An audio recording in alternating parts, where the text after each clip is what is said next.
Hyderabad my home భూజాలో ఉద్రిక్త వాతావరణం నెలకొంది. హెచ్సియు భూములను ఆక్రమించారని కాంగ్రెస్ ఆరోపిస్తోంది. మై హోమ్ భూజా దగ్గర ఎమ్మెల్సీ బల్మూరు వెంకట్ ఆందోళనకు దిగారు. మై హోమ్ భూజా భూమిపై దర్యాప్తు చేయాలని డిమాండ్ చేస్తున్నారు. కాంగ్రెస్ నేతలను అడ్డుకున్నారు పోలీసులు. దానికి సంబంధించిన బ్రేకింగ్ న్యూస్ చూస్తున్నారు. హైదరాబాద్ మై హోమ్ భూజా దగ్గర ఉద్రిక్త వాతావరణం నెలకొంది. హెచ్సియు భూములను ఆక్రమించారని కాంగ్రెస్ ఆరోపిస్తోంది. మై హోమ్ భూజా వద్ద ఎమ్మెల్సీ బల్మూరు వెంకట్ ఆందోళనకు దిగారు. భూజా భూమిపై దర్యాప్తు చేయాలని డిమాండ్ తెర మీదకు తీసుకొస్తున్నారు ఆయన. కాంగ్రెస్ నేతలను అడ్డుకున్నారు పోలీసుల నేపథ్యంలో అక్కడ ఉద్రిక్త వాతావరణం నెలకొంది. అసలు ఇంతకు అక్కడ ఏం జరిగింది, ఇదే అంశానికి సంబంధించి బల్మూరు వెంకట్ ఏమంటున్నారో చూద్దాం.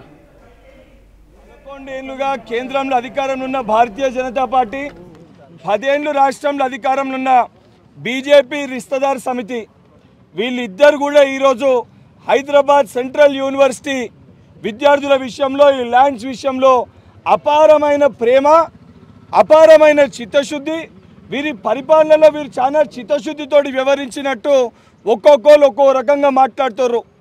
ఈరోజు ఏదైతే సర్వే నెంబర్ 25 కంచె గచ్చిబౌలికి సంబంధించి ఆ సర్వే నెంబర్ మొత్తంలో కూడా 2400కు పైగా ల్యాండ్ ఏదైతుందో దానికి సంబంధించి 2004లో 534 ఎకరాలు 534 ఎకర్స్ ఇది గవర్నమెంట్కి ఇస్తున్నట్టు ఆ రోజు హైదరాబాద్ సెంట్రల్ యూనివర్సిటీ రిజిస్టర్ గారు ఇచ్చిన ఒక డాక్యుమెంట్ ఇది.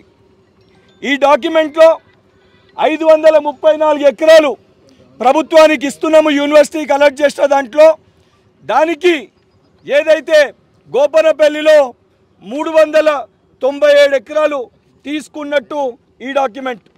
ఇది ప్రభుత్వానికి 534 ఎకరాలు ఇస్తున్న డాక్యుమెంట్, దానికి ఇతర ఏదైతే గోపన్పల్లిలో 397 ఎకరాలు తీసుకుంటున్న డాక్యుమెంట్స్ ఇవి హైదరాబాద్ సెంట్రల్ యూనివర్సిటీ రిజిస్టర్ గారు 2004లో అఫీషియల్గా ఏదైతే మీకు చూపిస్తున్న సంతకాలు పెట్టిన అథెంటిక్ డాక్యుమెంట్స్ దీనికి సంబంధించి ఈ 530 ఎకరాల పైచీలకి ఏదైతుందో దాంట్లో 120 ఎకరాలు టీఎన్జిఓకి, 400 ఎకరాలు ఐఎంజీ భారత్ బిల్లీ రావుకి కేటాయించి ఏదైతే దానిపైన న్యాయ పోరాటం చేసి ఆ రోజు రాజశేఖర్ రెడ్డి గారు కానీ, రోషయ్య గారు కానీ, కిరణ్ కుమార్ రెడ్డి గారు అన్ని ప్రభుత్వాలు కూడా ఇది ప్రైవేట్ దానికి పోవద్దు, ప్రభుత్వానికి రావాలని చెప్పి తాపత్రయపడి కోర్టులో న్యాయ పోరాటం చేయడం జరిగింది.